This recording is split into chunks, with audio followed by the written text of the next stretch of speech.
We are back. Once again, this episode of the Hook It podcast is supported by 35 Bikes. 35 Bikes are dedicated to bringing you the best bike components for the best prices. So if you're after some new brake pads, maybe a new mudguard or something else, then head to 35bikes.com. That's 35bikes.com. And what's better is listeners to this podcast can use promo code PODCAST. That's PODCAST at the checkout, and you'll get 10% off your entire order and also take advantage of free shipping.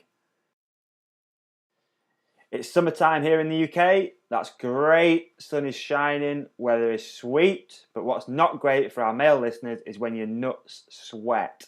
They stick to your leg, they stink, and that sweaty residue lingers all day. You get home to your wife, your girlfriend or whoever, and they give you that look. She's probably disgusted in you, and you're probably going to be disgusted in yourself too. But what can you do? You can grab a set of Sax underwear. Each pair of Sax boxers features their ballpark pouch, which basically combats all of the above. It's like a little hammock-shaped cradle for your little fella. They feature moisture-wicking capabilities to keep you dry and comfy when you're out riding on the trails or just going around your day-to-day business. Head to saxunderwear.com for more information or speak to your local bike shop to find out how you can get yourself the best boxer shorts in the world and change your life. Welcome to the Hook It podcast, endorsed by @ODub_23. Add me, tag me. Follow me. Please follow me.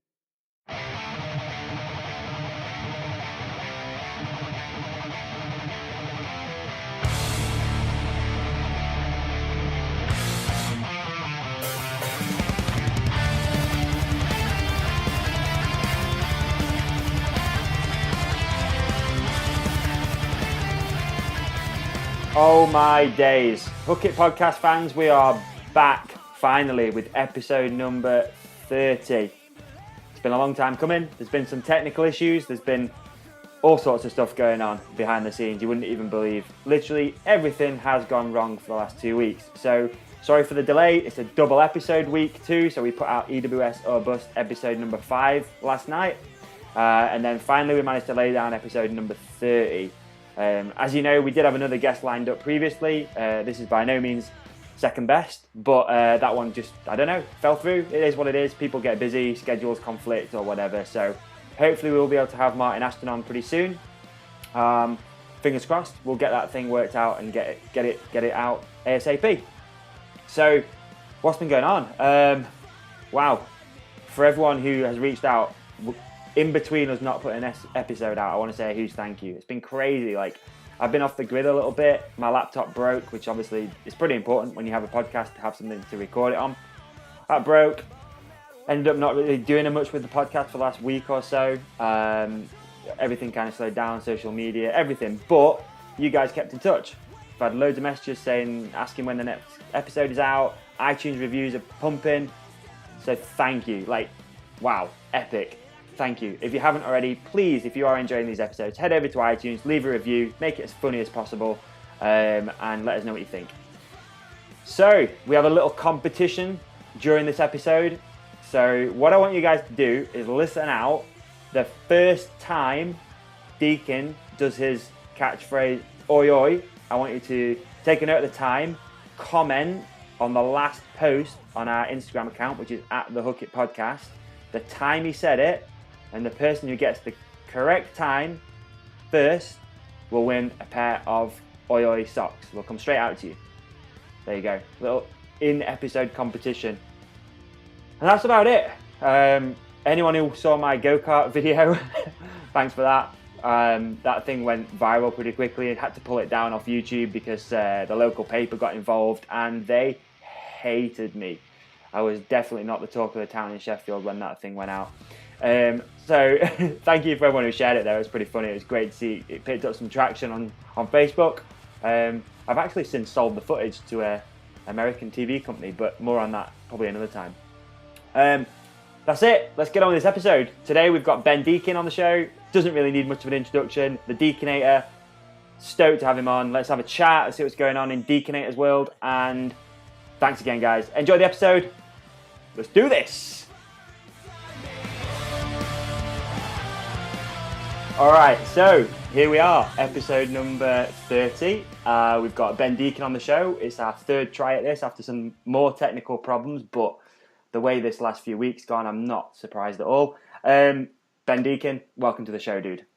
Thank you very much for having me, mate. Very much appreciated. Thanks for your patience, man. That's been a nightmare. That's all right. So far, worst start ever. Literally 3 false starts. But yeah. Anyway, we're here. We're ready to go. Thanks, everyone, as usual, for tuning in. Sorry this one's taken a little while to get to you. We had some problems with the original guest. But like I said in the intro, you're definitely not a replacement or a stand-in or a stunt double, dude. But the first one, I don't know what happened with that. But we're here. We're good to go. So yeah, thank you. Well, you mean to say the original guest wasn't that happy with like the payment of 2 pints? I'm well over that, mate. It's good. Is that what it is too? We're gonna have to cut it short then. Apparently, we'll have to leave it at 1. Well, especially after looking at one of the listener questions earlier, I think 2's giving myself a bit of justice. Maybe 1 should do it, I think. But yeah, those things are getting worse, man. The more and more of a following that this thing gets, like the gnarlier and gnarlier the listener questions get. But I kind of like it that way. I'm glad that most of them aren't serious. It's pretty cool. Yeah, no, that's what. The Headmasters ones will always be the bar to beat. Like every single one of those was like censored. It was ridiculous. That's brilliant. But it's all good. So what we like to do to usually kick these things off is let you do yourself like a really brief introduction, just because I don't want to miss anything out. And then we'll just rock and roll from there.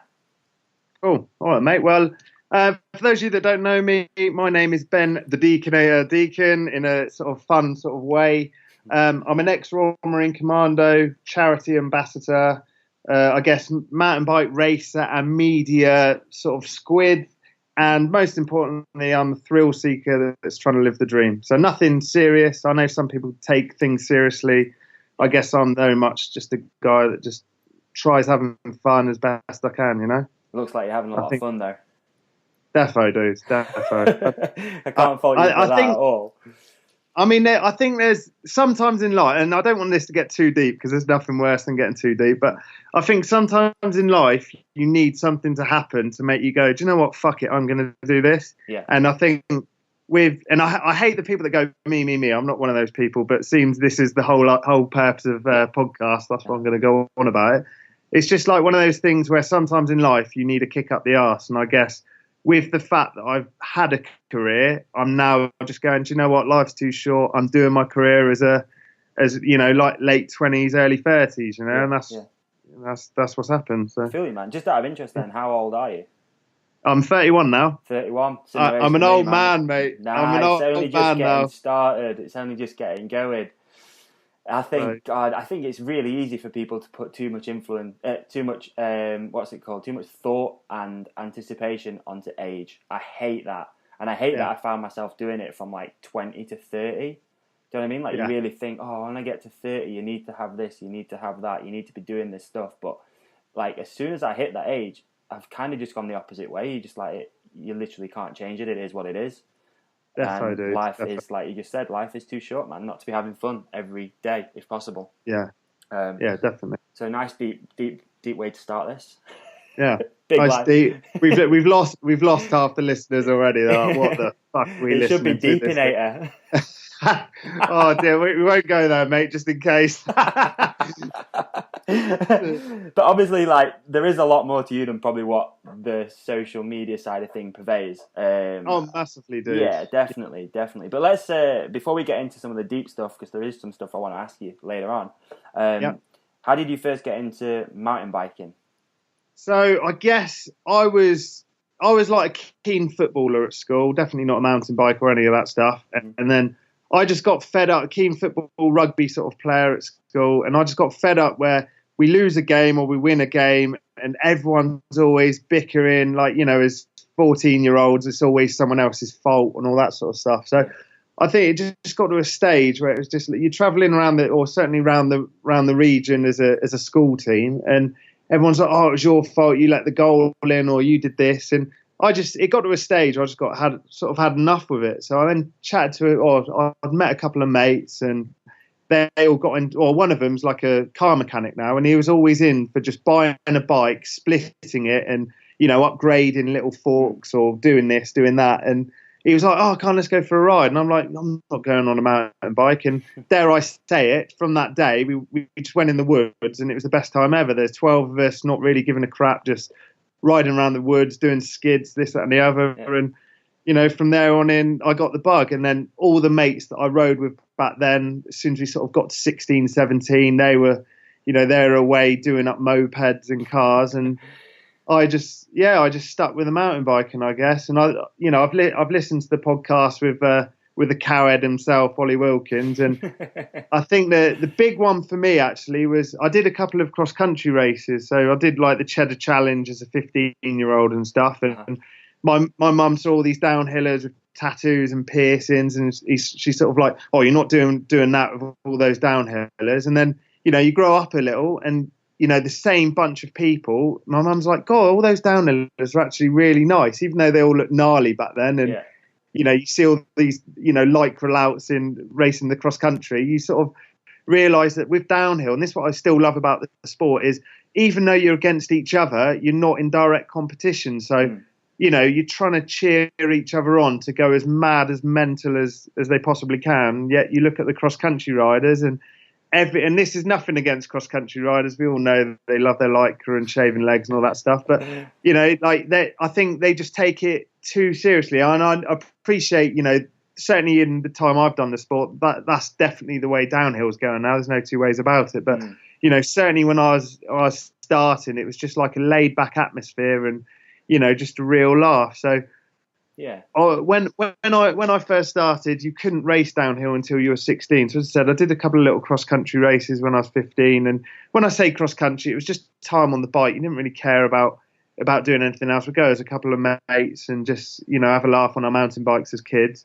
And then I guess my first real downhill races were the Longmore Army camps and things, which were part of the Pedal Hound series. And it's crazy. And like Ollie said, I don't want to butt into Ollie's thing, but I think it's really true. If you look at the South as a downhill niche, there's not any big tracks down here, but I'd definitely say it was the Pedal Hound series that kicked it all off, certainly in the South, that certainly got me into it anyway as a 16-year-old. And I think that's where it was. I'm a northern lad, but it seems like the Pedal Hounds was definitely like a breeding ground back then for talent. It's amazing how many people you speak to that used to do those races. I'd love to see like an old results sheet. I bet it's stacked. Well, me, and I hate name dropping and stuff, but like if you look at the results then, and you look at like the guys that came out the other side of that racing, obviously Bren was racing back then, Ollie was racing back then, like Berniker, like all these sort of top guys now all started at that young age in the Pedal Hound series, and that's what's real crazy. And then back then, real good mate of mine, Jim Davidge, he was like, when I was growing up, it was like Jim Davidge, Tim Pontin, Gilly, that old prick that I'm mates with now. It's just like all these like legends back then, all just did the Pedal Hounds, and I think that's how it all sort of started for me, definitely. So yeah, for sure. That's cool. That's really cool. It's interesting that you say that as a kid you used to love like the laid back atmosphere of downhill. And again, I'm obviously of a similar age, and I remember getting into downhill back in, I don't know, early 2000s probably for me, maybe a little bit before, and just seeing literally how cool it was. Like the same, like the tattoos and like the piss ups and everything. And it's a shame that it probably is going a bit more serious these days. I don't know. I hate that it probably is, but it's kind of cool it is in the same breath. I mean, I can understand the way it is going. At the end of the day, as everyone says, downhill is apparently the F1 of mountain biking. And, I can understand that. You look at the amount of money that's thrown at teams, thrown at, sending these guys all the way around the world. The last thing you'd want to do if you've invested, I don't know, like a few £100,000 into a team is you've sent them the other side of the world and they're all getting pissed up before a race ride. You wouldn't be too happy, would you? No, but, definitely. Definitely when I look back at when I sort of started as a young 15, 16-year-old, I went to another big event was Cheddar Challenge. So I went there as a kid, like once again, like I went in my head, I was like, yeah, I'm a downhiller, when in reality all I did was had this specialized, what was it, rock hopper, and I put these stupid big forks on, like the biggest, gnarliest tyres we could buy at the time was those Nokian Gazoldis or whatever they were. Yeah. Just to make this stupid bike look as like mental and moto as possible, and just to do the cross country on, where you'd walk up the hill, ride on the flat, and then try and beat all these guys on the downs. Because obviously, as a 15-year-old, you weren't allowed to race the downhill, and then that would be on I think the cross country would maybe be on the Saturday. The Saturday night, all the downhillers are all getting like mashed up, and then they're racing on the Sunday. So you'd watch it on the Sunday and be like, wow, man, that looks insane. And obviously, as I said, like I was really fortunate because my parents sort of drove me here, there and everywhere to sort of go to these events, and just seeing all these tattooed guys with piercings, I was like, wow, that is a bit full on, isn't it? But then when you get to know them, a few years down the line, you get to do all the local sort of regional races, you realise that these tattooed, gnarly guys are actually, the nicest guys you could meet. They're the same with anything. They put a big full face helmet on, and everyone's a nutter under that. But take the helmet off, and they're, the real sound. No one's up their own arse. They're not trying to annoy anyone or any of that stuff. They're just there for a good time. Yeah. Definitely. Yeah, we're definitely stoked and blessed that we have such a good sport of good people, definitely. And it's still like that now. So yeah. So are you based in like Surrey Hills sort of area? I'm not. So home for me is in Bournemouth, sunny old Bournemouth, plenty of nightclubs, nice beaches, absolutely crap for mountain biking, but I wouldn't change it. I love where I live. Yeah. I guess as far as a riding scene, there's a couple of our sort of local mates. I think it's really cool with mountain biking where I've got various different mountain bike mates. So obviously, yes, I've got top name mates. Like down here, I've got a couple of local mates that we just do a bit of pub rides with or whatever. And I guess the biggest name, like dare I say it, is Steve Gill. Like when I was growing up, he was that guy that always used to do the animal shows and stuff. Arrogant as fuck. And then now I ride with the old bastard. So I used to look up to Geely so much when I was a kid as well. Like I think he rode for Orange, is that right? That Orange Animal team. That's it, yeah. On a missile it was. Man, I used to really want to be Geely. Super stylish though, back in the day riding dirt jumps. Yeah, I mean, dare I say it, and I hate brushing his ego, but like if you see him now at a skate park as a, just under 50-year-old, yeah, obviously. But yeah, if you saw him in a skate park now, he's still so mad and stylish and all this stuff, and it's like it is cool to ride with him as much as a Burke as he is. But yeah, it's quite good, definitely. So it's safe to say that you are again pretty blessed with having some sort of like top name friends that are pretty famous. Some of them are quite fast as well. Some of them can do some big tricks. But like, how important have those guys been in getting you to sort of like where you're at now?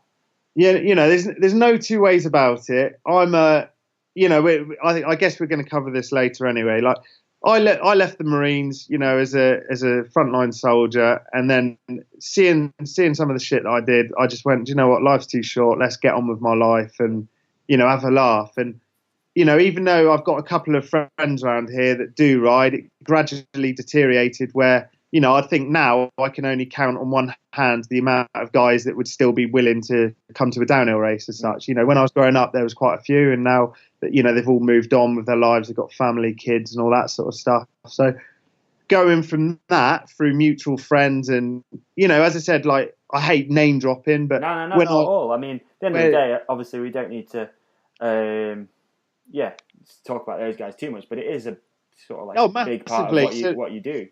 Definitely. So, I'm really privileged that now I've got to a stage where I know some of the top 10 riders in their respective disciplines.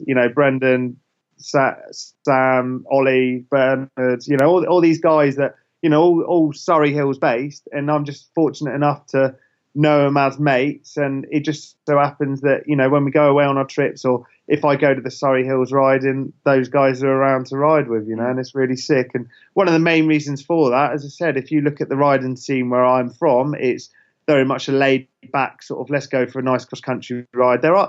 There's a couple of little spots that are sort of there, but there's no real core riders there, So it's certainly in the winter when everyone's not racing and that, it's just a case of, if I go an hour and a half up the road to Guildford, or if I go to, Windhill Bike Park near Warminster, there's always like a good group of guys to go riding with, and half of the thing of me growing up was always riding with people. You know, I don't want to go riding in the woods on my own because, quite frankly, it's boring. You know, you're not pretty dangerous as well sometimes. Well, there's that as well. Yeah, you know, you're not going to push it as much as if you are with a load of mates. Yeah, you're not tempted to move though, or? No, just purely because where I live, I absolutely love it. You know, I think it's always those things. I was brought up near the sea, and if I was away from the sea, it's like, oh, I miss the sea. You know, even though I can't remember the last time I went swimming in the sea or whatever, it's just nice to be, you know, where you live. Where I've got a core group of mates, and even though I live in Bournemouth, I live in a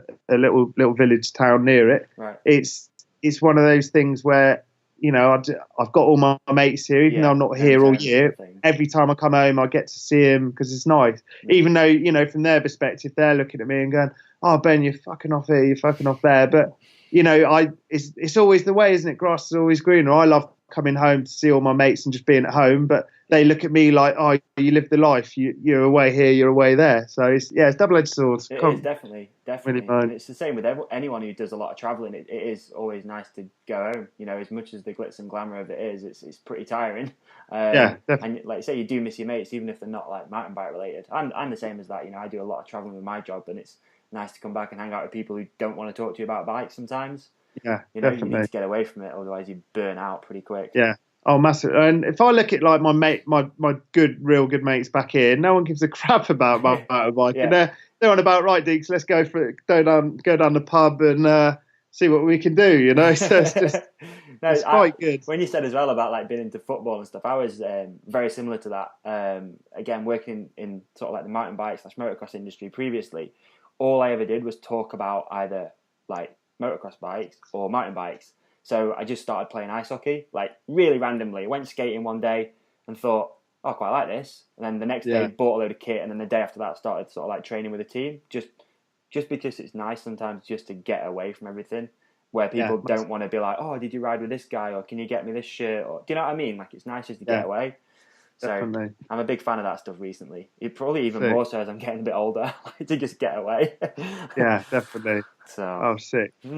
Are you still coaching?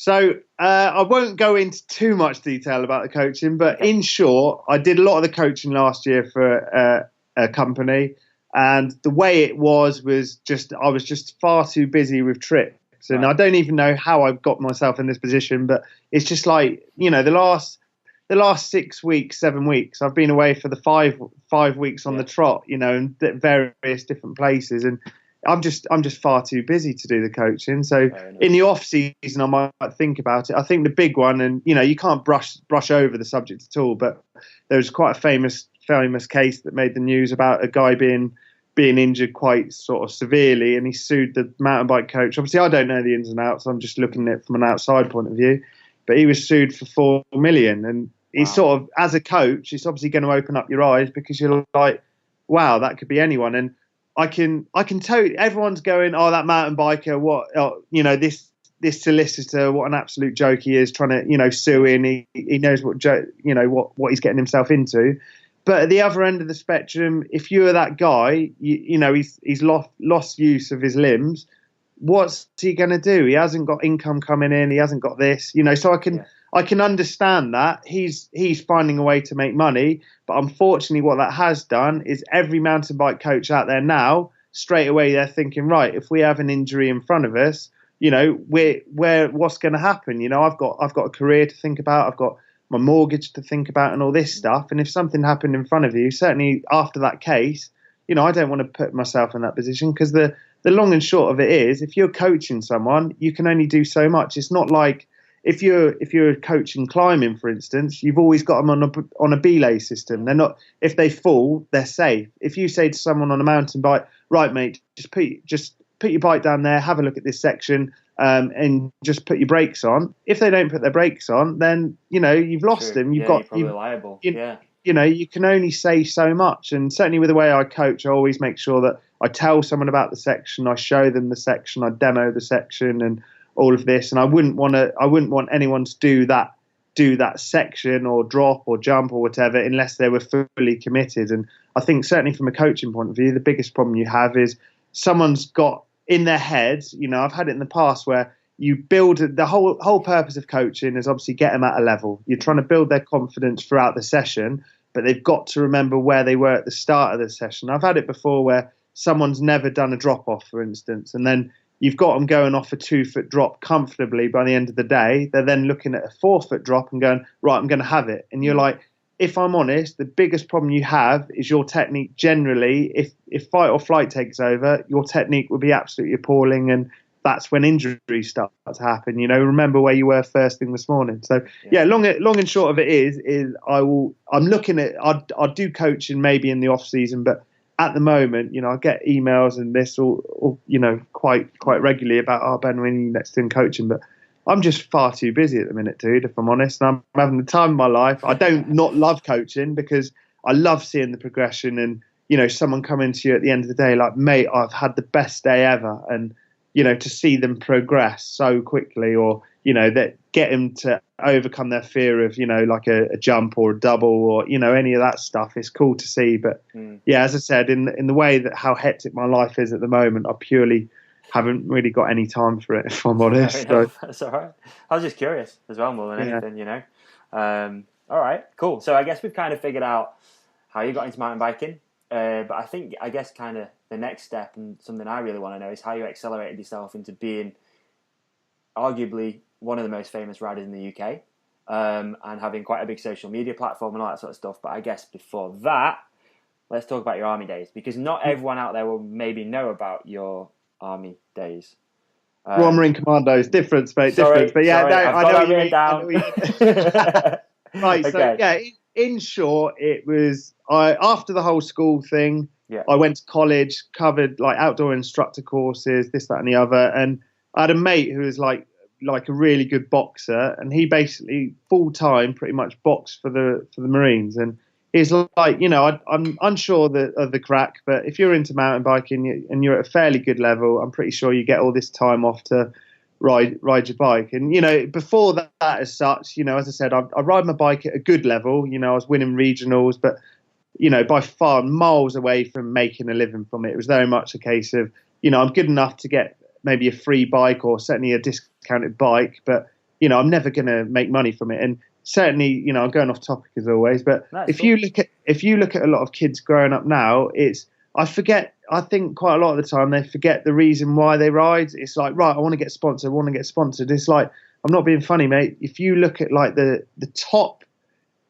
top, and maybe I'm talking out of turn, but if you look at the top 50 World Cup riders, only a marginal amount of those guys are going to make a full-time living from it. A lot of them are going to get expenses, but after your mountain bike days, what are you going to do? You can only ride your bike for so long, and then it's like, well, great, mate, you've travelled the world for 5-10 years, and there's nothing wrong with that. If you want to do that, then great. But after that, no qualification. I'm only saying this because I know a few guys that I'm going to live the dream and be a mountain biker, and I'd like to think I'm doing that as a dream now because I've done my career. So going back, as always, going off subject, going back to how it started, it was one of those where I was like, right, I don't want to work in an office. I want an outside job.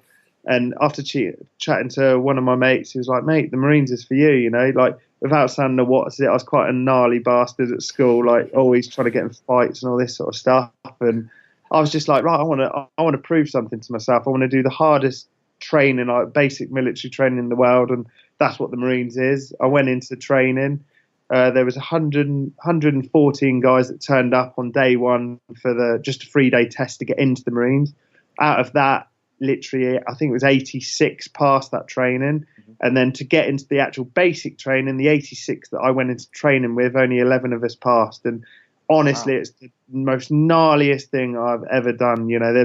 There was a few days where I'm like, what the heck am I doing? You're just getting screamed at, shouted at. You're in minus 10 temperatures, getting shouted at, getting people kicking you in the head and also it was, I can't even explain how gnarly the training is, but at the same time, like how rewarding it was at the same time. No, the last test, the very last week of 32 weeks, you're doing a 9-mile speed march, which you're doing on day one with full kit. Then doing a Tarzan assault course, which is basically 15 minutes of absolute hell. You're then doing a 6 mile endurance course, which is like through tunnels in Woodbury Common and Exeter. And then the very last thing, bearing in mind you're absolutely screwed, you're sleep deprivated, all this sort of stuff, is a 30 miler across Dartmoor in 8 hours. And, 30 miles, if you think of a London marathon, you're doing a London marathon, 26.2 miles with trainers, shorts, all this stuff. You're doing that across Woodbury Common in Dartmoor with uneven ground, full kit, boots, rifle. And I'd say to anyone, if you think running's hard, you try running with all that weight and a rifle where you can't get a normal pace. Even just run with boots on, you notice how different it is to run. And yeah, you're doing that. But even though as hard as that is, that's the only thing you've got left to pass the test. You've done all that 32 weeks of absolute hell of being shouted at, going on exercise, and the only thing standing between you and a green berry is literally that 30 miler, and you just dig deep, you get it. And the maddest thing I've ever experienced in life is having our training team shouting and screaming at us every day, to then that following day after the 30 miler, like, all right, Deeks, mate, how are you? Do you want a beer? And you're like, it's the most insane thing where, you're so used to respecting these guys. And don't get me wrong, you obviously still respect them, but you're like, wow, he's just called me mate. And it's as silly as it sounds, it's the maddest thing, because these are the guys that have been making you run through muds, doing press ups, holding stress positions for minutes. And then next thing you know, he's like, all right, mate, how are you? All right, Deeks, do you want to go down the bar for a few? So, yeah, so gnarly. So, yeah, that was training. It's inspiring though, man. Like, sorry to put in, but I think it's important every now and again. I mean, what you've done is the extreme side of pushing yourself, but it is important sometimes to put yourself through hell and just realise how, hard it is. And you always feel better after, whether it's that sense of achievement or just knowing that you've conquered something. Definitely. Again, on a personal level, I've kind of got into CrossFit a little bit, and it feels sometimes like that. You look at a workout and you're like, oh man, it's gonna be gnarly. Like I don't think I can get through it. And then that sense of achievement at the end of it, it's like anything in life. It's so rewarding. But fair play, dude. Like getting through that final 12. Definitely. Wow, I'm obsessed with that sort of stuff as well. I love. It's probably a little bit different, but like the SAS Who Dares program that was on Channel 4. Yeah. I never watched TV, man. Like I'm super against TV, but that was one of those shows, and that sort of thing that I get really into, just watching people and like trying bits of it myself as well. Like I go out for a run around here, go make sure you go through some rivers and all that sort of stuff. Yeah, I'm well into that. But yeah, fair play, dude. That's super inspiring. And just like when I think back at training, you look back, like you're saying there, and you look back at what you went through. You think, wow, I always remember like we ended up jumping in an ice river in the middle of December, and I won't get into the ins and outs, but in short, you had to like de-ice your trousers before you put them on. Literally had to bang them so they're soft again. It's absolutely crazy. But going from the training, obviously from there, I deployed in operations, and unfortunately or fortunately for me, I went to Afghanistan and got shot with four of my mates. So 3 of us were on a rooftop giving cover and fire as the lads went in, and all 3 of us got shot on the rooftop and jumping into cover ended up pushing one of my mates off the roof who had been shot through the leg. As I pushed him off, I jumped down after him, and because I'd been shot through the ankle, like as I jumped, my ankle literally had an open dislocation. So I was looking at the sole of my foot. I was like, oh my God, what on earth is happening here? And then the lads got the other guy off the roof. We only had 2 stretchers for the whole troop. So those 2 lads, because they had entry and exit. So basically, in short, I was in the middle. There was a rounds of fire going in, and so luckily for me, it went through a mate's leg first before it went in me. So I only had an entry wound rather than an exit wound. Now, obviously, it's the exit wound that causes more damage because it's sort of like a vacuum and takes a lot of it out. And so those 2 guys got on the stretcher, and we took it in turns to sort of run to the next building. Otherwise, we're massive sort of group, like massive target running in open ground. When I got to the next building, one of the lads who was carrying the stretcher got shot in the arse, and it was like, wow, like what a shit day. So he was it's just carnage. And anyway, get back to end up making our way gradually, slowly to where the Chinook landed. And when the Chinook landed, which obviously for those of you that don't know is a big sort of dual helicopter, dual rotor helicopter, all these Americans were on the back. They're like, oh man, you Marines, you're fucking crazy, man. Because all of us are just off our tits on laughing gas. And like, yeah, I always remember, and it's just that thing where I wish I had a GoPro, funny old thing. That's how I've made my career in mountain biking. I should have had it back there. And me and my mate are just looking at each other with the lad who's just been shot in the arse. Like, and as funny as it sounds, like the blood was just pissing out everywhere. So it went straight through his artery. Like he's what, 5 minutes away from being dead.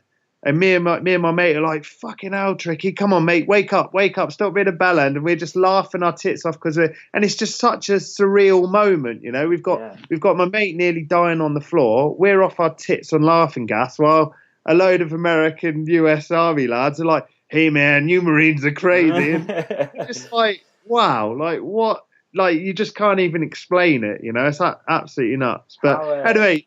No, how long were you out there for? How long were you in Afghanistan? That was two months. Right. So we got in our first contact within 3 days out there, and that's when I was like, I always remember our corporal at the time. He turned around and he goes, "Lads, this shit's just got real," like one of those films. And the first time, and it's easier said than done because I know like these lead bullets can obviously kill you. They're coming 600 mile an hour or whatever it is, but the fact of the matter is, you know, when you go paintballing and you've got such a buzz, I always remember this. The first time bullets started coming over my head, I turned around to my mate and we were pissing ourselves. And I don't know why. I think whether or not it's training taking over or just fear or I don't know what, but you're just like, God, these bastards are trying to kill us. Let's give some back, you know. It's just, and yeah. Anyway, so yeah, that's how that relates to mountain biking is. Life's too fucking short. Yeah. Get off your ass. If you're not happy with your life, do something about it. And there's so many haters out there. If you hate what other people are doing, take a look at your own life. And if you're not happy with it, do something about it. You know, that's my philosophy. After being in a war zone, that's what made me go, do you know what? You know, I obviously spent more time in the Marines after that, but after that, I was like, do you know what? Life's too short. I wanted to be a professional mountain biker when I was young. It never happened. I wasn't good enough, but how that's changed is I've done my career. I was lucky enough that I invested money wisely and just sorted myself out so I could just go, do you know what? I'm going to have a few years of just having a bloody good time. And that's exactly, you know, what I think I've done. And yeah, that's basically me in a nutshell. Story though. Yeah, I mean, like, I guess. It must be, I mean, obviously I don't want to drag up any bad memories for you, but there must be times when you look back at that and think what could have been, you know what I mean? It's like. Massively. Oh, it's nuts. You know, so I'm guessing there's times when you're out there too where you're just thinking, what am I doing here? Or are you is the word patriotic that you were just like, no, I'm out here for a certain reason? You know, dare I say it, and I think, you know, I don't want to speak out of turn because this, you know, I don't want to get anyone in trouble or any of that, but at the end of the day, you are out there for your country, but most importantly, you're out there for the guys around you. Very much like the old saying, band of brothers. These guys, you've gone through you've gone to hell and back with these guys, and you'd do anything to sort of protect them like they would you. So it's just that thing where you'd do anything you could to sort of be there. And even coming back to hospital when I came back to the UK, I was like, mate, you've just got to sort my ankle out. I'm going back out there. And I don't know whether or not it was madness or anything else, but I didn't realise how screwed my head was when I got back home. It was only when, you know, I went around my hometown and someone threw a bin lid, or not even threw it, a bin lid landed on the floor. Before I knew it, I was on my belt buckle going, what on earth has just happened? And that's when my mates around me were like, man, I think you're a bit screwed in the head. And I suppose you've got to be, you know, you're in a bloody war zone getting shot at. But yeah, that's basically sort of sorted a lot of things out in my life, I think, from that. It's just made you realise that life, you never know what's around the corner. So if you're not happy, do something about it. And it's only seeing my mates come back in boxes that made me go, do you know what? Like, life is short. You never know what's there. And, you know, that's why I do what I do now and try and live my dreams and, you know, have fun while I do it. Yeah. So, that's man. Inspiring story and inspiring words. I love it. It's amazing. Yeah. It is though, isn't it? It is. I mean, I don't even know what else to say. It's sad to hear that you'd come home and you'd be. I mean, I guess they used to call it shell shock, right? But it's almost like, is it CTE? PTSD. PTSD. That's right. Yeah. PTSD. And obviously, I listen to a lot of American stuff with sort of like ex-troops suffering with that stuff, and yeah, it's not good. But wow, But I don't know. yeah, but anyway, let's move Anyway. on. Happy sports. Let's talk about mountain biking. What this Yeah, podcast let's talk is gonna about be riding. Let's talk about riding. But no, about. that's super cool though, man. I mean, there'll be a lot of people listening to this that probably didn't know that story. So for you to air it out, and I'm guessing it's probably not the easiest thing for you to do. So yeah, fair play, respect. Okay, so riding. Yeah. You've been on some amazing adventures, I'm guessing, around the world. Yeah. Do you have a favourite yet, or a bucket list place? So I think like the first time I went to Queenstown, it was just like I went to Morzine. So my first real trip away mountain biking with a load of mates was when I was 16, where we all went to Morzine. First real holiday away from mum and dad's, and you're like, oh, we're all gonna live the dream, all four, five of us or whatever it was, going to Morzine. And back then it wasn't overpriced. It was I think relatively new. It was still a scene, but it wasn't certainly like a scene like it is now. So I think going to Queenstown the first time I went there in 2014, it was still like a very young thing where you're going into the shops in your riding gear and people are like, oh man, you ride your bike down there, you're absolutely crazy. What are you doing? And I think it was cool because there wasn't bike shops charging you through the nose for a tire or brake pads. And unfortunately, I think that, I can understand it. At the end of the day, bike shops in those areas, they're like, oh, we're going to make a killing here. If I was a business owner, I'd bloody well do the same. But, so I'd say Queenstown, the first time I went to Queenstown, it was like, this place is unreal. And gradually, just over the last few years, I think, certainly with Crankworks going over to New Zealand now, it's just getting more and more of a buzz because it's almost like you're going back 10 years. You're seeing everyone rock up on, 5-10-year-old bikes, and it's not a problem. If you go to like a trail centre in the UK, and this, I don't want to sound bad, but it's true. If you look at mountain biking as a thing now, it's very much appealing to like your golf club market. Sure. People aren't scared of spending 10 grand on a bike to ride around a blue run, and brilliant for the industry in some ways. I do agree with you definitely. It's a plus and a minus, double edge of the sword, because it's those guys that are going to keep the mountain bike coaches in work. It's those guys that are going to keep the thrive up of mountain bike companies and all this, that, and the other. But the double-edged sword of it is, when I was growing up, there wasn't mountain bike parks or anything. There was a load of mates that we went out digging in the woods, building a little rut or whatever, and we have the time of our life. There wouldn't be all these man-made, motorways as such. And I can understand both sides of the story. I don't want to drop myself in it. No, I agree with what you're saying. I think most people would as well. It has attracted a lot of new people to the sport, especially now that it's easy to just buy one bike from your local bike shop and you can pretty much do everything in the UK on it. Yeah. That's definitely made it easier. I know, like, going back to, I don't know, say early 2000s, maybe you probably needed 3 bikes. You need a downhill bike, like an XC trail bike, and you need a dirt jump bike. Whereas now you can pretty much do everything on one thing. Maybe not dirt jump, but, to an extent. And like you say, it has attracted a lot of people with some disposable income that aren't scared of buying a $6,000 carbon bike from the bike shop and putting it on top of a nice car. Obviously, we don't want it to lose its roots, but in some ways, I mean, obviously, I've got a distribution company, so we sort of see that it is helping bike shops massively. And the whole online thing right now does seem to be coming full circle. Like, people are going back to local bike shops now. Services are becoming important again, and that's only positive. I mean, that can only be a good thing, obviously. So, definitely.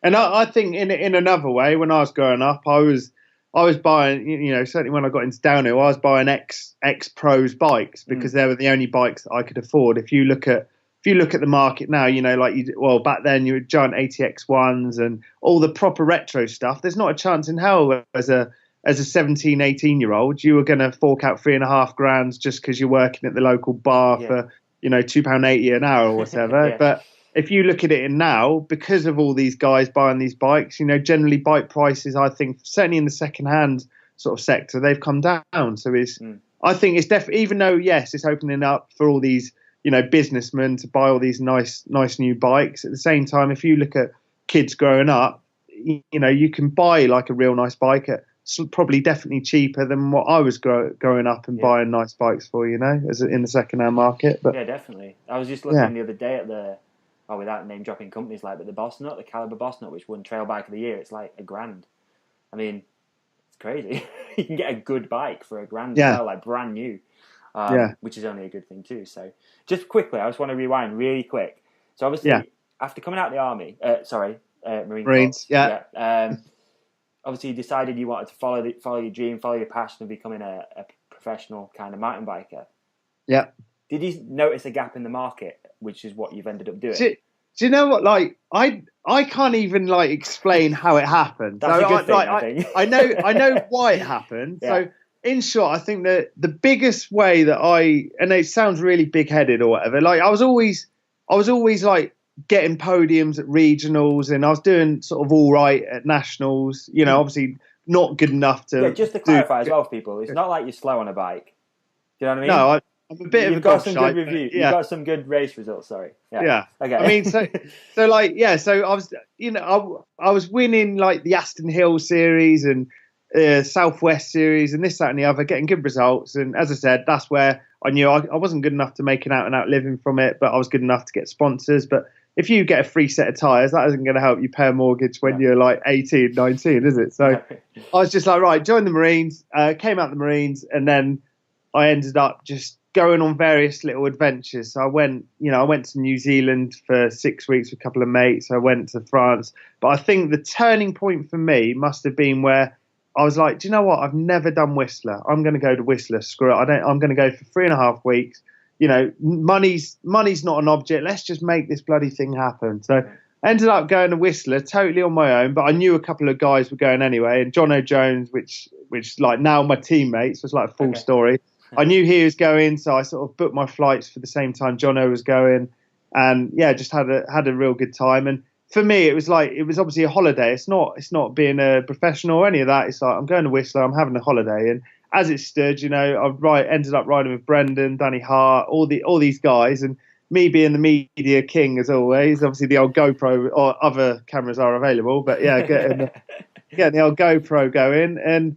I just made a little edit, and I think the reason why it shot to fame was the fact that in this edit, like the reason why I better backtrack a bit. The reason why I'm called the Deakin, it's nothing to do with riding. It was when I was growing up, I just liked a good old beer, and I'd always get a bit rowdy after a beer, and all my mates would be like, "Oh, here he is, the Deakinator's coming out," and you're like, "Oh God, here we go." So ended up having a few beers in the middle of Whistler, getting a bit carried away, and maybe my Marine sort of background took over. I just thought I'd be the lad of Whistler, run around naked like an absolute toss. And then before I know it, I've got 2 Canadian police on my back. It's probably not the best for sponsors. And then I sort of, dare I say it, I resisted arrest because I was like, who the heck are these 2 blokes? Right. And I won't say it online, but the statement makes me sound like the Incredible Hulk. It was amazing. So in the end, cut a long story short, it took 4 policemen and 1 bouncer to pin me to the floor. And then they ended up getting spray, like, pepper spray on my face. They had to do that 3 or 4 times while I'm still resisting arrest like an idiot. And then ended up spending the night in the cell. And I don't condone it. It's not funny, kids. Honestly, I am a bit of a loose when I've had a few. But ended up spending the whole week and a half going to Vancouver courts every day to say how sorry I was, which totally then ruined the holiday. But obviously I had to just get this in the edit because it wasn't a sponsorship video. It was my holiday that I wanted to broadcast exactly what happened. And because of that video, it went a bit viral, and everyone's like, who the heck is this absolute knob, So, and then I just guess it became a bit of a thing because obviously, yes, you've got me getting arrested in my pants, but at the same time, you've got me following Brendan through Crabapple hits, doing big fat. Well, obviously, he's doing big fat whips. I'm doing my little mech checks. So it was it sort of made the holiday. I'm having a laugh and keeping it real, but at the same time, I'm following all these amazing mountain bike riders and just having a good laugh. So I think that's definitely how the whole media thing sort of came about. And as I said, it wasn't to please anyone. You're always going to get haters with videos and stuff. It's always. And even now, obviously, I PC it a little bit because I've got sponsors. But the whole reason I do these edits is I'm going to look back at these in 10 years' time and go, that was me enjoying myself. If people don't like it, then I'm sorry, but I don't really give a shit.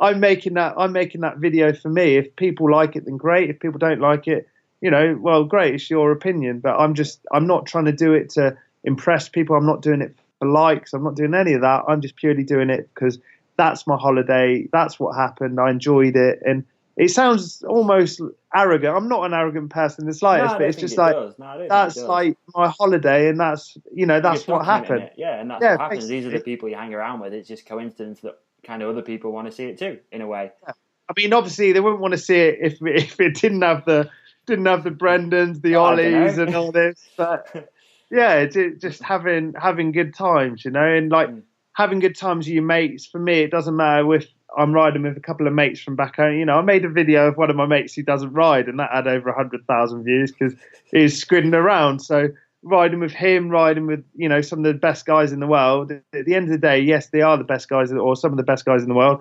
But at the end of the day, we're still a bunch of lads having fun. It's no different from as a 15-year-old riding my bike in the woods. It's just, in a way, it's awesome that I'm just a an old, like a young boy in a old man's decrepit body riding my bike with a load of mates having fun. Yeah. And if people want to watch that stuff, then great, No, I think it's rad too, man. That's kind of obviously one of the reasons I wanted to have you on here. Not only to explain that, but it's inspiring. I think it's cool. And there is this new breed of people sort of coming through that are making probably a decent living too, but mainly just being able to do what you want to do when you want to do it by not necessarily having like race results, but you're out there getting footage. People are watching it, and for sponsors, that's amazing. Like we're in a weird space at the minute with advertising and stuff where brands and stuff, really hard to know where to put money.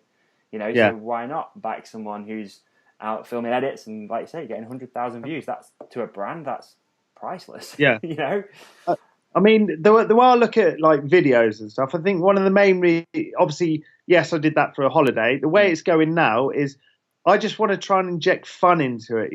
I see so many videos. Like I was brought up watching this Alex Rankin Sprung series, and those videos really, honestly, really inspired me, and that's why I've used some of the soundtracks for my videos because they were fun growing up to. You've got Rob Warner's Diaries and Rob Warner, Nige Page, Petey, and that just farting in bedrooms and blowing up the hotel room and that. And it's not obviously trying to compete with that at all because that was his own niche thing, but I just like it because it's just, I want to just mountain biking. The reason why I personally do it is, I love racing, but I started because it's fun with a load of mates. If that means that those load of mates are still like high level professional athletes, then they can still have fun. Yes, they've got the added pressure of sponsors on their back chasing results, but at the end of the day, they're still, people see those guys as athletes. They don't see that actually underneath that helmet, it's still a guy that wants to have fun on his bike and hang around his mates. And that's exactly, I'm fortunate enough to be sort of behind the scenes and,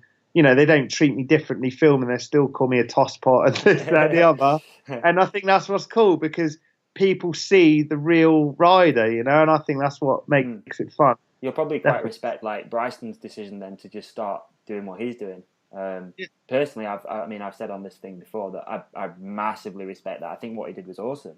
If you're not enjoying racing, then step away from it, but still have fun on your bike. That whole 50-1 thing, I think that's super. Oh, cool. It's sick. It's good. It's sick. I noticed you spent some time with them recently as well. Obviously your mates with you, but like at the Mega, what those guys are doing for me is like for right now, like the time we're at with mountain biking and everything, it's just hit the nail on the head. The same with what you're doing. It's like the thing is with Josh, and this is the big thing. Now, obviously, I don't know Josh like proper well like I could do the other guys, but if you look at Josh, he's still been racing at a high level for 10 years. If you did that to anyone, if you put anyone in a high stressful job for 10 years, there's gonna be a point where the fun's gone. They've had the same stuff, and I'd imagine, as I said, I'm sort of talking for him. He could tell me to piss off knowing him, but if you look at PT's retired, you're riding with one of your best mates growing up. He's the guy who inspired you. He's the guy who's got you into riding, racing, etc., etc. He's now left the racing scene. Well, you one of your best mates has gone. Why would you go to the pub on your own? You go to the pub with your mate, wouldn't you, to have a laugh? Definitely. It's no different to if I go to a race. You sort of phone up to see who's going to this race because you don't want to go on your own. And that's the way I think of it. He's been racing at a high level for years, and he might come back. Who knows? But if you've been racing at that level for so many years and you don't enjoy it, as I said from the beginning, the whole reason I started mountain biking was because it was fun with a load of mates. If that thing isn't fun anymore, then why are you doing it? Why And it's do it? no, and it's no different from a guy working in an office. You know, I've sort of seen it with some of my mates. They come home and moan and go, "Oh yeah, but work's boring." At the end of the day, what Josh is doing is still, to him, it's work. If work doesn't become fun anymore, then you know, you like, as I said earlier, like without sounding a bit of a what's it is, you like life's too short. If you don't enjoy what you're doing, do something else. Try and do something about it and have fun. But I agree, that's man. it. And again, I'm not blowing smoke here either up either of our arses. But the same with me. Like that's the way I've always looked at my life. Like people always, you know, when you sat around with friends and like, oh, what's sort of like the worst job you've ever had? I mean, I'm guessing I know what yours is going to be, but like for me, I've not really had one. Like it's like, oh, if I don't enjoy it, I just kind of don't do it, and that can sometimes come across as kind of arrogant, but similar outlook as you. You know, if you don't like it, just don't do it. Life is too Cool. Yeah, so. definitely. What should we move on to? I guess I wanted to ask you what your best travel story is. I would say, like from a mountain bike point of view, Yeah. I'd say it's definitely Whistler for the first time. You know, it's certainly because I put it off for so long. The first time I rode Dirt Merchant and A-Line and all this, it was like, wow, man, this is something else, because it's so different from going to the French Alps sort of a few times over the years. It's just full of braking bumps and just nastiness. And then, you know, obviously there's better trails out there, don't get me wrong. And then you go to Whistler, you're like, wow, man, this just big fat open jumps that you can just send and have a laugh. And same again, at the end of the day, you're riding with a load of mates, no different to when I was 15 on planks of wood with bricks underneath. But now I'm following like these top guys on 30-foot jumps and having a hell of a time doing it. You know, it's just, that's why I started riding, and I'm doing it as you're older with some of the best riders in the world, and we're having bloody good times. So I was super jealous to see that you went to Bali, to the chill house. That's on my list of things to do. Like I have a physical list of things to do written down, and that place is on it. And I was looking through some of your stuff today, and I was like, no way, you went there. Yeah, dude. Was it way better than even I think? That was sick. And honestly, without being a sponsor's plug and all this, like I can't thank Melon Optics enough for that, because sick. It was basically 4 different guys, very different guys. So obviously we had Adolf Silva, who's a sick sort of free rider and little gobshite more than anything else. Nick Bassetto, who's just that cool dude. Joel Anderson, who's obviously like gradually now he's doing more and more loose sort of fest stuff. Yeah. And it was so like basically we turned up, we didn't know what was happening from day to day, and that was what was cool about it, because we didn't know. One day we'd go surfing, one day we'd go on mopeds, and you know, and then we obviously went to Bali Bike Park, and it's just cool to see different cultures, because you don't know what sort of culture it is, and you're seeing all the locals just being happy on not earning much and just having a laugh. And it's very similar actually when I went to the Philippines last year with Ollie Wilkins, where we just had a hell of a time because we didn't really know what was going on, where we went there as part of a tourist thing to try and bring more sort of tourists to the area, doing this, that, and the other with videos. And one day we wakeboarding, next minute we were mountain biking, and it was a hell of a time. It was really sick, and that's what's cool about what I do now. I guess is I'm not out. Obviously, yes, I still race. I still love racing, but I'm just that media guy who, if someone goes, do you want to go here? I'm like, flipping right. Why wouldn't I? You know? Yeah, definitely. Yeah. So I guess social media over the time has become quite important to you.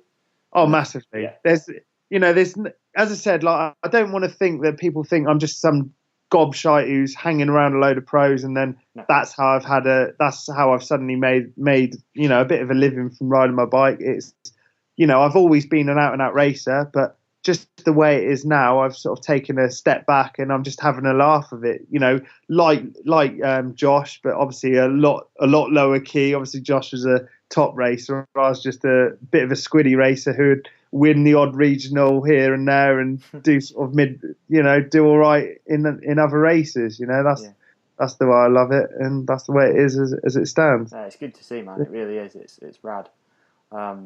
So we've got to talk about the Mega Avalanche real quick. Before we move on to some listener questions, obviously you went out to Mega.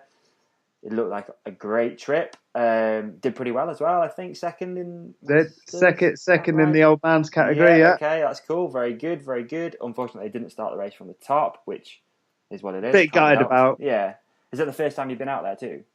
So the first time I did it was last year, Okay. and I said to myself, I'm never doing this ever again because qualifier had a nightmare. I snapped my shifter off in the first snow section, so I was stuck in gear 2, and then towards the bottom my shifter snapped completely, so then I was stuck in gear 11. So it couldn't have timed any worse, really. Where I'm stuck in the easiest gear for the downhills, and then as soon as I got to the uphills, I'm stuck in gear 11. It was like, oh, what is going on? So I was still stoked to make the main event, but as you can probably see just from like the latest avalanche, if you're sort of a few rows back, there's not a chance in hell that you're going to do well because it's so hard to get any form of speed. Certainly with the snow, if you look at the snow sort of conditions, it changes so much. As soon as the first few rows are off, you're sort of stuck behind them. So this year was absolutely sick because went out with my teammate Jono, obviously for DMR.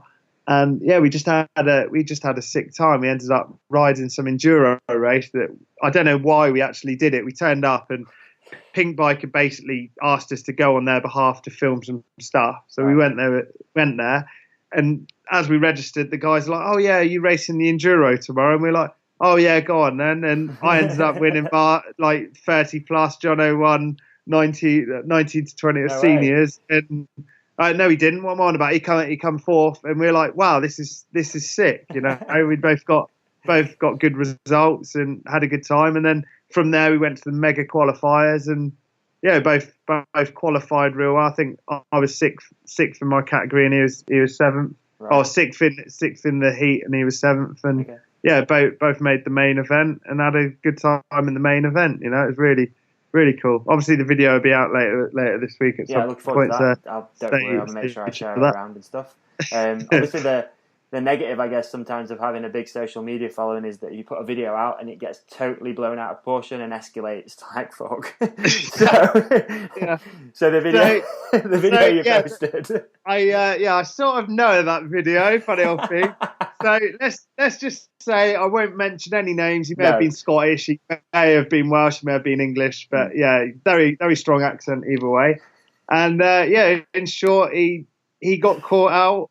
And I just thought, at the time, not going to lie, I didn't know who it was. And I'm like, who the fuck is this? Because they've literally, there's no two ways about it. There's cheat lines. And this was a joke, man. Yeah. Like he overtook over 100 people on a bit of track. And his result, no word of a lie, it'd have been way down because he's overtaken all these people. But, I put it up as a bit of they're like in a jokey way, like, who's this? Knowing full well who it was.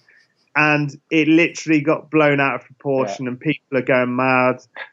And I just thought enough's enough, dude. Like I'm not a bully. Well, I was a bully back at school, I guess, but I'm not a bully now. Like at the end of the day, that's the double-edged sword of social media. Yeah. It got shared around. People are like, what a prick! He's cheating. And he's a real nice dude. I was like, man, it's going out of context now. He's getting hate mail. He's getting this. I was like, take it out. I'm deleting it now. Like, and I think that was enough of a shot across his bow to go, man, I shouldn't have done that. That was a bit of a stupid idea. But when you're messing with a guy's career, that's when I was like, right, enough's enough now. I did it as a joke, and that's it. So I think he sort of learnt his lesson. I think so.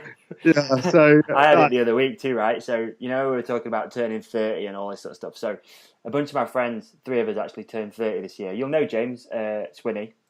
It's me, Swinney lives just around the corner from me, and another friend of mine.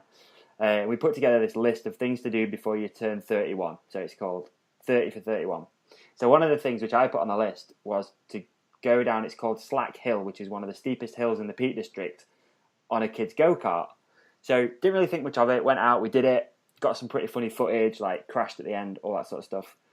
Put it up on social media, and it went pretty viral. And then the local paper picked it up.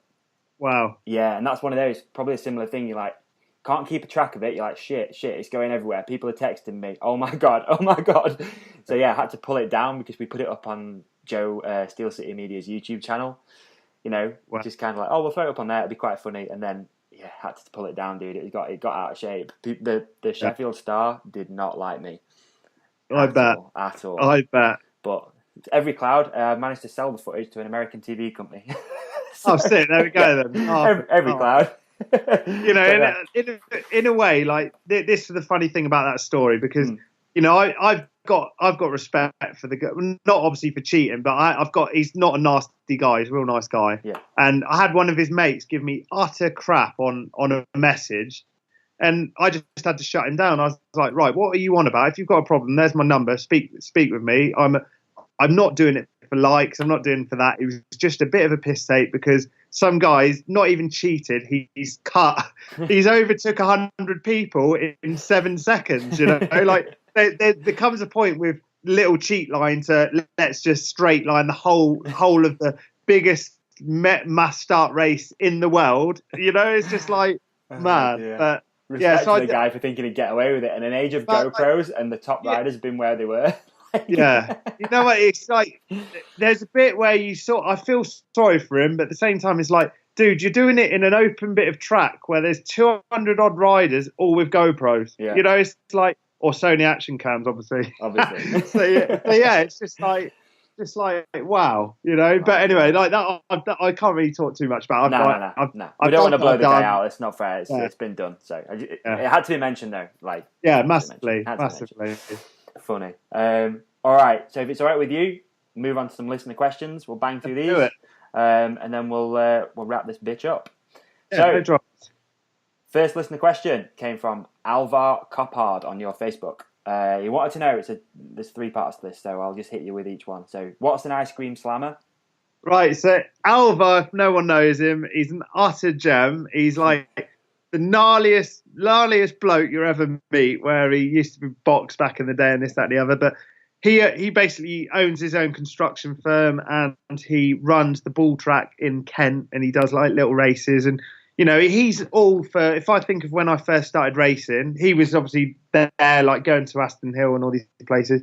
But he's a guy who's like got such a cool grassroots scene that he's invited me a couple of times to his races, and they're just a good laugh. You know, no one really cares if you win. Obviously, I got fastest time of the day, but yeah. but no one cares if you win, if you come last or whatever. It's just a real cool vibe. Yeah. Getting kids on their bikes and just having a laugh. And I think, you know, I like going to these grassroots races, not so I can be the big time, but just to show my support, because that's where I started racing in grassroots racing, and it's so cool to see. And I know, like Phil at Tidworth Freeride, he does exactly that, where he's got grassroots races, gets loads of kids up on their bikes, and it's like really sick to see. So yeah, obviously going off subject, what is an ice cream slammer? We all had a few beers a few weeks ago, and out of the blue, he gets this ice cream.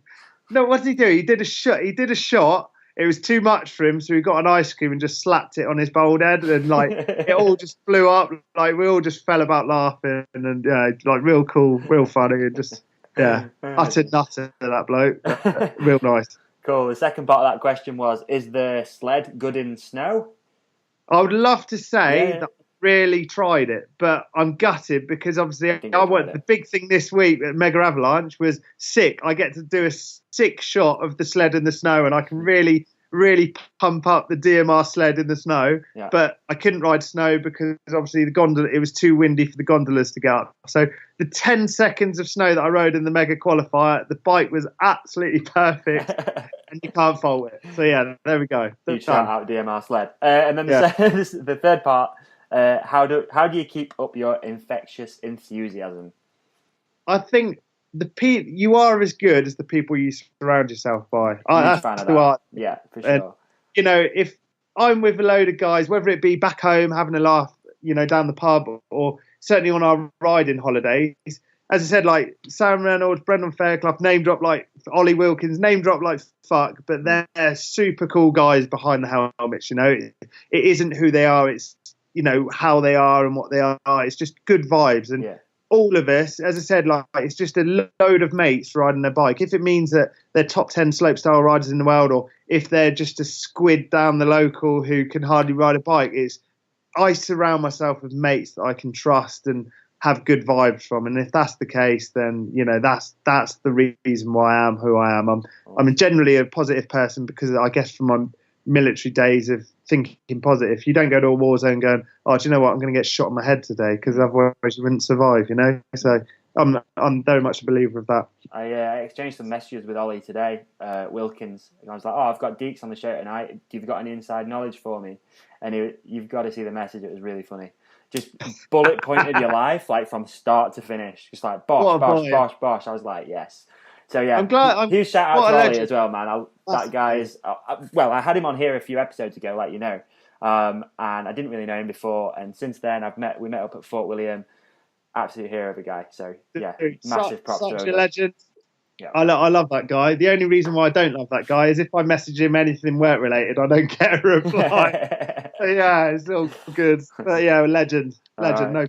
No, sick rider as well. You can't fault his riding. Sure. And that's what makes me laugh with Ollie, because Ollie can ride a penny farthing like amazing. He expects me to at times. So I'm like, oh, mate, you're mad on a bike. I'm just some squid who gets it on a GoPro, But that guy cannot race for shit. I'm putting that out there publicly. We go anywhere racing, and literally his head just goes to shit. Oh, if really? you said to him, right, Ollie, I want you to be as dramatic as possible, he would look he is. Yeah. I'm putting it out there. He's one of the sickest riders to watch or get on camera. Mm-hmm. But as soon as you get a stopwatch out, he will literally crumble. No, enough. Yeah, watch his video from Slovenia downhill race, and it was sort of tell a story, really.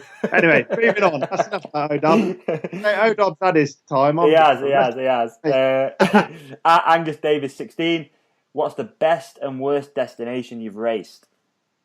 Best place, without a doubt, is I did the what do you call it? Crankworx Air downhill in Queenstown, not in Queenstown, in Rotorua this year, and I won. If I won it or lost it, it wouldn't have been the end of the world. But the view, like just racing it with those views, like you don't get that in,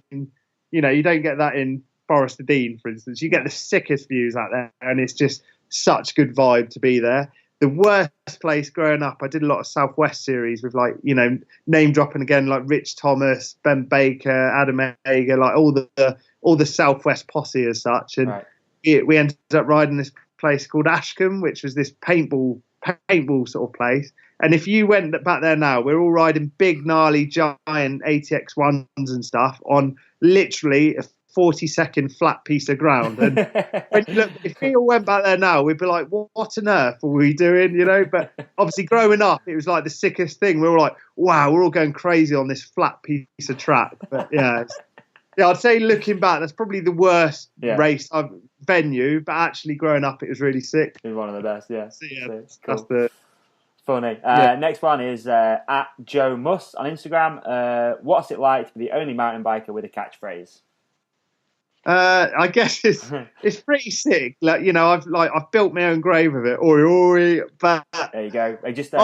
Hang on. I put a competition at the start of this. So yeah, note the time, comment it, and you'll win a pair of socks. I bet. Now I know. I'd probably guessed the competition. It took his time, didn't it? Didn't it? They're all screwed on that. I just didn't want to be that guy. No. Entice them in, and then they're all like, "Oh, I'm not listening to this wanker." So yeah. What was the question again? What's it like to be the only mountain biker with a catchphrase? So as I said, it's totally not intended. It's just the way it happens, I guess it was from doing a couple of videos, and the thing with my videos, it's not fake. It's not like messing around. I think the biggest video to sort of show us for who we are was where me, Sam Reynolds, and Party John ended up going to Lords last year for the World Cup, and it was just a 3-day piss up, and we just ended up just filming everything and had such a laugh, but at the same time the biggest headache and hangover on the Sunday. Those things get worse, when you get older. Oh my God. But what a lot, when I look back at that, it's just a laugh, and I think we just get carried away. When you're drunk, it is what it is. Yeah. And oi just sort of happened, and yeah, I just ended up saying it just as a bit of a laugh. And then I think the maddest for it's the Germans. The Germans, you go to Dirt Masters, everyone's absolutely mental for the oi. And as I said, I don't even know how it started, but it is what it is now. Yeah, I'm not going to lie. Like, if you just think of the old EastEnders, Rookie, it just feels a bit like that. It gets to a stage where it's a bit too much. But yeah, I love it. I love, like, you know, when I'm racing, all these little kids are shouting "Oi, oi!" It's sick, man. Like, it is what it is. You never have to buy any socks again. So yeah, no, double exactly. winner, isn't it? Basically, mate. It was the whole socks idea. I was like, I'm doing it for a laugh, and if it takes off, it takes off. If not, then I've got socks for families at Christmas for the next however many years. So yeah, it's sick. Oh, you've got an underwear sponsor too, but we don't need to plug those really. But now you wear sacks too, so that's rad. Sacks. So yeah, my balls are well and truly in their netting and comfort zone. So sick. Yeah. Anyway, right, moving on. Anyway, at Ed Masters, will you ever compete at Rampage? Not a fucking chance. There's obviously good reason for this. Firstly, I'm a squid behind a GoPro. I'm not anything like the level of riding there. And you know when you see shit on TV, like, and this, I guess I've got to bring this up. So we obviously went this year. I helped Sam Reynolds, and there's all these keyboard warriors saying, "Oh, you know, he should have forfeited his place for someone else because he didn't drop in." All I'm saying to you keyboard warriors is get out there, see how gnarly it is in real life, and you drop in. You know, and you can't even explain how mad that place is. Like, so I'm lucky enough that I've gone the last 2 years. So the first year I helped out Yannick Graneri, and then he broke himself, and then obviously it was Team GB. So it was Brendan and Sam we ended up helping out. And that was the sickest year, sickest vibes, because they both placed top 10. Sam obviously won the best trick for that Superman. Yep. This year, like that was 2015, 2016. As a like a venue, it was a lot more gnarlier. Whereby the year before, the guys could have built the kickers to make it as gnarly as they wanted it to be. This year, as a basic course, it was nuts. And the fact that, you know, Claudio Calori, or whatever his name is, he couldn't even drop in from the top. Obviously, they've edited it, so what a shame I can't drop in. Yeah. But he's a good rider, man. Like, if he can't drop in, that's surely telling a lot of you at home that this place is mental. And, you know, I don't want to put them down, because they're obviously, the guys are pushing and pushing and pushing, but how far will it go? I mean, this year you've got one of two lines. You either went left and you had a big fat drop, or you went right and they called it like the Green Goblin because the rock was slightly green. And, you know, on TV, nothing looks big, especially from a helicopter 100 feet in the air. When you go there in real life, you realise that if you go one way, you fall in 100 and whatever foot. If you go another way, you fall in literally all the way down the hill. And it's, at the end of the day, the easiest way from an outside point of view for me looking into these guys is these guys are the freak show. And it's me sounding bad, but essentially Red Bull are like, right, let's get these guys to go absolutely mental. And proof of the pudding is, when they show adverts of it, what do they show? They don't normally show people landing tricks. Crashes. They show the gnarliest crashes ever. Yeah. And unfortunately, we live in a culture where people are bloodthirsty. People scroll social media for the gnarliest fights in the world, you know? And Red Bull Rampage in real life is insane. So I'm not a chance I'm ever going to drop in there. But even just building, like, you go there building on the first day and you're like, wow, that's mental. Yeah. And then by the end of the week, you're so complacent. You're running up all these gnarly lines with all your spades and this, that, and the other. And I think, you know, you won't mind me saying, but watching Bren crash last year. So Brendan had this 50-foot like gap jump, and he went in I think it was like 3 times he went into it, and he braked every time because he was just gauging his speed. And then when he went for it, seeing your mate crash in real life, you're like, not good, eh? Wow. Like, it's not even like a funny crash in the woods. Like, if people crash here, this is serious shit. This is someone's going to break something. So it's not going to be long, touch wood, and it's never going to happen. I hope it never happens, but it's not going to be long before something serious happens in the way that the sport's getting pushed and pushed and pushed. Because, you know, you're not looking at 40-foot drops in slope style where it's fairly safe. You're looking at like all these 60-foot drops, etc., where if they miss their line by a few mil, they're going to end up eating shit. And it was obviously Aggie this year that 360'd, I think, off that big drop, and he literally missed the landing by, or he took off a few inches wrong, and he ended up breaking his pelvis. Yeah. And that was, when you look at the height he landed from, and always the way on TV it doesn't look that big, but he's jumping off a house and a half. That's good, yeah. Right, utter mental, dude. Like, so It's weird because Zinc posted a photo just before we did this. I was scrolling Instagram and he posted a photo of him doing that 3 off the drop, and yeah, it doesn't look real. Like even Oh. I zoomed in, I was like, no way is it that big. Again, even on TV, you're just like, oh yeah, 3, boof. But holy shit, that is huge. mental, like man. you say, it's career ending. It could be career ending. You know, I think you look at, I think it was Paul Bass last year. Yeah. You know, prime example. And I don't want to go into it because the whole Red Bull thing, but yeah, you look at what happened to the poor guy, and you're like, wow, like these guys are the top of their game. There's no two ways about it. If you see the level of commitment they've got to have to drop into that place, it's insane. And the tricks they're pulling, you know, anyone who drops into Rampage has got my full respect, because after being there and seeing it in real life, it's so much more gnarly than what you see on the TV screens, you know? Interesting. Definitely. So Ed, no. No, Ed, you can fucking do one, mate. Not a chance. When are you doing it? It's the hashtag Ed for Rampage. I don't want to see this shitty It might little... have to be. Yeah, well, we see this crappy little Rampage line in Winterberg. Come on, Eddie. Come on, let's see what you made for. That I'll was dig funny. for you. Those There edits you he's go. put out with the commentary are hilarious. They're funny, man. Oh, it's amazing. I'm into that. Love that, guys. Okay, we got at John O'Jones. Is it hard to ride with a sandbag that big? Well, it's obviously not that hard, because I'll still beat you, mate. But yeah, no, I know exactly where he's coming from. So, in short, I'm riding in Masters these days. Yeah. The main reason for that is 2004. I rode Elite for 5 years, mate. Elite rider in the UK. It's obviously a lot harder to ride as an elite rider in the UK than I'm putting out there than riding in the US as elite, riding in other places as elite. You look at the standard of the English riders, it's mental. Yep. I went to a skate park in 2014, like December time. Ended up having a real bad injury, broke my elbow, and it put me out for sort of 5 months. So, as far as points go to stay in elite, I was injured for so long I couldn't be at that level. You know, I was injured and this, that, and the other. And then it was almost like same thing happened the following year, where I was like, right, let's give it another shot. Same thing happened. I went to New Zealand, and I had that gnarly overshoot at the Crankworks whip-offs where I just literally overshot I guess it was like a 45-foot step up, overshot it to almost flat. There's a real sick video on my Facebook and YouTube if you haven't seen it. We'll post it. And just ended up landing a flat, and breaking my shoulder and all this. And it just got to a stage where if you compare elite riders in the UK, I'm never going to be your Manchester Cities, Uniteds, Chelseas, etc., with all the funding, the backing, and this, that, and the other. You know, I'm always going to be on a bit of a back foot anyway. You know, I'm not even going to compare myself to the Athertons, Brendan, Danny Hart, etc. I'm just that squid who's having a laugh. And I was just like, do you know what? This is not fun for me anymore. This isn't why I started racing.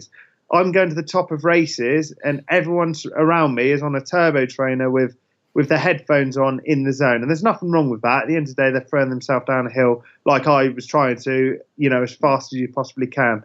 But after the injuries, I just realised that I'm not enjoying being in plaster for half the year. It's not fun. It's not why I started riding. I'm pushing myself clearly a bit too hard. And the fact that I did 1 year extra as an elite, as a 30-year-old, I was like, do you know what? I'm not enjoying going out on a turbo train or going out on a road bike. I just love riding my bike and having a laugh. So that's why I just took that decision to go, do you know what? I'm just going to go back to my age group, which as a 31-year-old now is obviously in Masters, and just have a laugh. Where at the top of the hill, we're talking about what pub we're going to later. We're not talking about lines or any of this stuff. And don't get me wrong, I'm still trying my hardest to push as much as I can to have a good result. But straight away, racing in Masters, I'm having a hell of a time in comparison. And going on from that, one of the main reasons going into Masters was, do you know what? I'm going to give a shot at the Masters World Champs, which obviously didn't go to plan. And you can't race the Masters World Champs out of categories. You can't race Masters as an elite rider. Right. So I was just like, right, do you know what? That's it. I'm a Masters rider according to British Cycling, because I didn't accumulate the points anyway. Obviously, I sort of feel I don't get offended. I feel it's a bit of a compliment if people are like, "Oh, Sam Bagger, you're not in elite." Well, why should I be, man? I'm 31 years old. I can't help when I was born. I can't help that I'm too good for my category. If that's the case, then that's the case. At the end of the day, like the way that I race now is I pick and choose races that I want to do, have fun. I'll do the Crankwork series, I'll do the Pierce series, and I just have fun with it, dude. Like that's why I started riding, and that's what I do. I like it. I like it. Sweet. Right. Next bit we're going to do is we have a question which leads on from like the previous guest. So there's been a long running joke about Ed Masters' question. Not going to do it because I put it on Instagram like, should we ask Ben Deakin the Ed Masters question? And I thought what I could do is I could do like some of the girls and some of the guys, but I'm gonna be PC and not get myself in the shit with this. I'm not going to do it. Yeah, fair enough. But fair enough. There's not been a guest even so far that I can be like, let's just do that because someone's going to get upset. So well, especially let's be honest, after seeing that mega avalanche vid of the week, my God, there's a lot of serious bastards out there, isn't exactly. there? I don't want to offend anyone either. Like, just to put it straight. The question was hilarious at the time. It still is really funny. But let's just say I'd know the question. Let's just say there was a glory hole, and you just hope for the best, don't you? Perfect. So anyway, right, moving on. So we'll do the last guest question, which was Drew Roday, who is the owner of thelonewolf.com. Don't know if you've seen that. Sick website, by the way. Check that out. How technical should World Cup tracks be? Right, so if you look at, and this is just this year, if you look at Fort William, it's obviously like it's hard on man and machine. It's a technical track. It's long. It's brutal. And then you've got all the best riders in the world moaning about it. Then the following weekend or whatever it is, they all go to Leogang, all on 29-inch bikes. They're moaning how flat it is. And it's like, you want the diversity because you want someone to be the overall champ is going to be the guy who's the strongest at that track, etc., etc. But what makes better TV? In my eyes, once again, we're a bloodthirsty sort of bunch of guys. I want to see guys pushing it, not to the point of rampage, but you want people to I can't even talk, like win down tracks where you're like, wow, that takes some gnarly, serious skill. And certainly from my point of view, I want a guy to win on his skill level rather than his fitness level. If obviously he's got to be fit to ride down there, but you don't want it to turn into the guys turning into their lycra and being, in my eyes, I just think it doesn't look good. I always remember watching the Sprung videos, and you've got all these guys in lycra, and then you've got people like Rob Warner, you've got Sean Palmer, all coming and looking moto as fuck, and it just looks sick. Like it just looks like a cool sport, and I know it's like the F1 of mountain biking, and these guys are trying to push and get as fast as they can, but it doesn't look cool. I'm sorry, but getting a guy, and that's why I guess they've banned like peakless helmets, but getting a guy on 29-inch wheels, I don't think looks cool. But I don't want to drop myself in it, but the other side of it is, if you look at people like Greg Menard, because they are the taller guy, they suit that bike. Yeah. So I'm not for it or against it. At the end of the day, guys ride what they're happy with. In my eyes, I don't think a 29er will fit the smaller guys like Troy and Danny Hart, because they're just too big. They're just too small for a big bike. You look at Greg and you understand why he's on a 29er. So I think the long and short of it is, everyone's on 29ers for a real pedally track.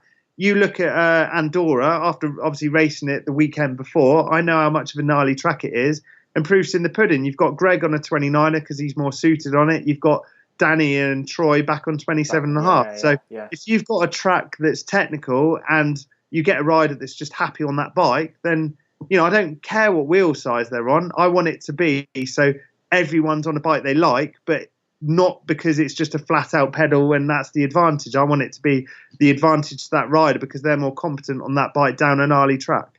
I'll totally stick with you on that one, dude. I think that's what I believe in. Cool. It's interesting to see how it's played out through the season too, because there was all this hype around like 29 at the first race, and then over time people have tried it and gone back to what they kind of used to, or what they feel is faster. Definitely. So it's your turn to set a question, if that's okay, for the next guest. I don't know what it's going to be. So I guess I've got to be a little PC. So Yeah, no I'm fuck, going to marry, pick. kill, please. Yeah, if I think about when I was growing up and I look at the Sprung videos, I obviously back then you had PT, you had Nico Vorliad. I'm going to say to the next guy, if every downhiller was in their prime, who do you think would win a World Cup now? So if you had PT in his like early days of just being that machine as a mid-20-year-old, if you had Nico Vorliad, if you had Greg, if you had Danny, Troy, Loic, and I've got to say Brendan, all these guys, if you had them all in their best ever sort of form, who would win a downhill race? I like in their eyes? Perfect. Yeah. All right, dude. So yeah, there we go.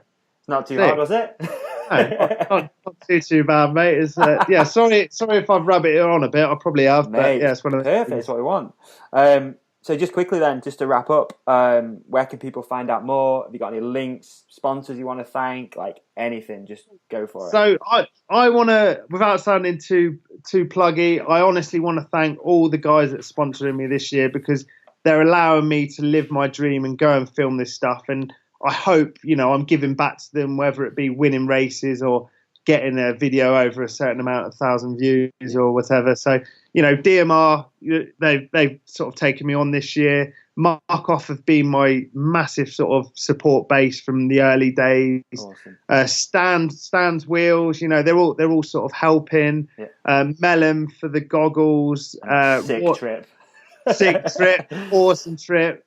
And then Royal and Seven Protection for kitting me out and looking like a boss. So yeah, awesome. All those guys. I'm an ambassador for some other brands, but yeah, all those guys, dare I say it, financially helped me with living the dream, and I can do it without them. Where can people find me? The gobshite that I am, at Deakinator1 is my Insta. Ben Deakin on Facebook and YouTube. If you want to give me shit, then feel free. I won't take it personally. If you want to just lap up what I put out there, then go for it as well. So sick. All his social media links will be in the comments. Not in the comments, in the show description. So head over, you can follow there. Want to say a massive thank you, man. Like, really good to sit and chat. Awesome to hear some stories from you. Inspirational. Just sick. Can't fault you. One more shout out. I better put it in. Is I helped him to some degree, with music choice, but Death Grip, Brendan's movie, insane. Go out, buy it. And Bren, cheers, mate. That's a pint later. Thank you. You know what? I'm going to say quick as well. If you haven't listened to it, Brendan and Clay Porter did a podcast for Vital, and it's really bloody good. So yeah, I know I'm plugging another podcast, but I don't care. Like, there's enough podcasts out there. There's enough sort of like pie for everyone to have a piece of. But that podcast Brendan and Clay did was rad. So if you haven't listened to it, go listen to that. And tell the guys at Vital that we sent you too, because that's a nice thing to do. Exactly. And obviously, oi socks. Get your oi socks. Yes. Yeah, no, link for those as well. Oh, what a joke! But yeah, cool. Awesome, dude. Right, I'm gonna let you get on. It's been a good time, and we really appreciate your time, man. It's good of you. Legend, no dramas at all. Cheers, Davey. Thank you very much, mate. Have a good evening. Peace. Oi.